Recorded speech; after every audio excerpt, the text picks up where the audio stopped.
திருப்பதியில் சிறப்பு புலனாய்வு குழு அதிகாரிகள் விசாரணையை தொடங்கியிருக்கின்றனர்.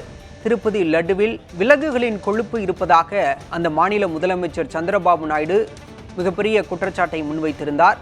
இந்த நிலையில் சிறப்பு புலனாய்வு குழு விசாரணையை தொடங்கியிருக்கிறது. விவரங்களோடு செய்தியாளர் எழில் இணைந்திருக்கிறார். எழில், தற்போது சிறப்பு விசாரணை குழு அதிகாரிகள் விசாரணையை தொடங்கியிருக்கிறார்கள். இந்த ஆய்வில் என்னென்ன ஆய்வு மேற்கொள்ளப்படுகிறது? இது எத்தனை நாள் நீடிக்க உள்ளது? பாலா, திருப்பதி ஏழுமலையான் கோவிலில் லட்டு விவகாரத்தில் பல்வேறு விமர்சனங்கள் இருந்தது. அதே போல பல குற்றச்சாட்டுகள் வைக்கப்பட்டது. இது குறித்து ஆய்வறிக்கையெல்லாம் வந்தது.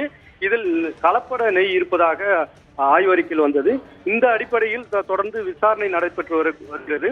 ஆந்திர அரசு இதனை விசாரிப்பதற்காக சிறப்பு விசாரணை குழு ஒன்றை அமைத்தது.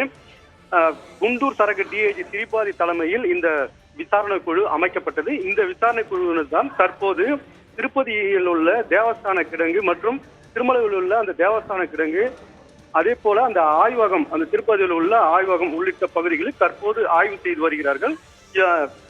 குண்டூர் சரக டிஐஜி திரிபாதி தலைமையில் 9 பேர் கொண்ட அந்த சிறப்பு விசாரணை குழுவினர் தான் இந்த ஆய்வில் ஈடுபட்டிருக்கிறார்கள். அதாவது இந்த பிரசாதங்கள் தயாரிக்க திண்டுக்கலை சேர்ந்த ஏஆர் டைரி நிறுவனம் அனுப்பிய நெய்யில் கலப்படம் இருப்பதாக ஒரு தகவல் வெளியானது.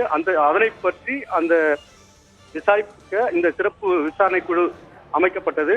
அந்த அடிப்படையில் தான் தற்போது விசாரணை நடைபெற்று வருகிறது. தொடர்ந்து அங்கிருக்கக்கூடிய அந்த கிடங்குகள், அதே போல அந்த பொருட்கள் பயன்படுத்தக்கூடிய இடங்கள், அந்த இடங்கள் எல்லாம் தொடர்ந்து ஆய்வு நடைபெற்று வருகிறது. அதில் என்ன மாதிரியான இந்த நெய் இருக்கிறது, அதில் என்ன கலப்படம் இருக்கிறதா என்பது குறித்தெல்லாம் தற்போது ஆய்வு செய்து வருகிறார்கள்.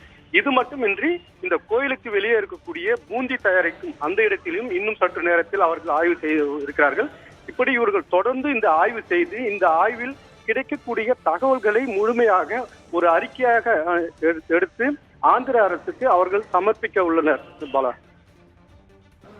திருப்பதியில் சிறப்பு விசாரணை குழு லட்டின் தரம் குறித்து ஆய்வு செய்து வருகிறது. விவரங்களை செய்தியாளர் எழில் வழங்கினார். நன்றி எழில்.